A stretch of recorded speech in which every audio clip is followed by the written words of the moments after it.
Yeah, no, I don't believe for a second that this guy just got caught. I believe that this guy made a very conscious choice to get caught. Because I myself am having a very hard time believing that this, high school valedictorian, Ivy League grad who supposedly, 3D printed his own, pew pew, who had this plan down to the details so far as to etch in the words, deny, defend, and depose onto the shell casings of the pew pew, committed this crime out in the open on the streets of New York City, and then got on a bike and just kind of disappeared into the early dawn mist, evaded the NYPD for 5 days or so, and then just suddenly gets caught by an elderly McDonald's worker?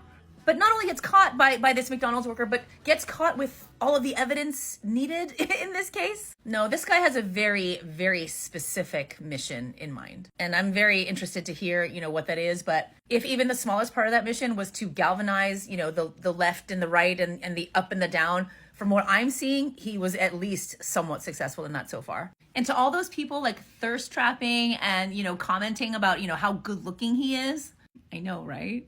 Okay, so by now we've clearly all already heard that they've caught the alleged suspect in the UnitedHealthcare CEO murder. And if you've been following along, they're claiming it's this 26-year-old kid named Luigi Mangione, and he was just found at a McDonald's in Pennsylvania just with all the evidence on him and everything just very much so pointing to him. But I've also promised you all that I'm in my chaotic villain era officially, so I'm going to entertain the delusions because you know what? The math isn't mathing on this one for me either. I mean, for starters, everyone knows that Luigi's almost never in charge of anything. The real suspect you're looking for here is going to be named Mario, and if you run into Bowser, you've gone too far. But anyways, I can't say it isn't feeling they've noticed there's a lot of unrest around various topics and they need to tell everyone that they're still in control. The only part of this that actually makes sense to me is the part where they said that he built his own pew pew with a 3D printer, suppressor, and all. That's actually crazy impressive, but you mean to tell me that someone who planned this down... Hi, sorry, I'm babysitting my sister's dog. Sorry, clearly he needed attention because he's upset about this too, but you're telling me that someone who planned this down to the details of etching deny, defend, depose on the bullies, same man that left the Easter eggs of a backpack full of Monopoly money, which is a game about how capitalism and greed destroys everything, that man was simply caught chilling at a McDonald's not even that far away in Pennsylvania with all of the evidence on him, down to even the fake IDs that he used to get into the hostel, and a multiple-page manifesto complaining about the United States healthcare system. Same one they originally said they thought caught a bus down to what was it, Atlanta or Phoenix or somewhere legitimately halfway across the country.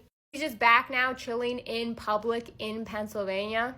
It just seems oddly sloppy and suspicious to me. I'm sorry, I'm trying to keep them from attacking each other. Do you see this? I'm about to have my own UnitedHealthcare CEO situation. Oh, for the love of God, I don't see this going well. You can't play together. It doesn't work. Guys, this just in. A person has been arrested in UnitedHealthcare CEO Brian Thompson's murder. Authorities have announced just a few minutes ago that a person was detained at a McDonald's in Altoona, Pennsylvania. The person has been identified as 26-year-old Luigi Mangione. Apparently, he had a weapon with him and a silencer that was similar to the one used in the crime, along with 4 fake IDs and a manifesto. A civilian at McDonald's called in the tip after recognizing the individual through media photos. At this point, information is pouring in about the person of interest, but we do know that Mangione was a valedictorian of a Maryland prep school. As of this recording, he seems to have several social media accounts still open, including several X accounts and an Instagram account. Hard to believe the guy who's been meticulous up until this point had a manifesto and the weapon in his bag. But what do you guys think? Do you guys think that they have found the shooter, or do you think this is a patsy?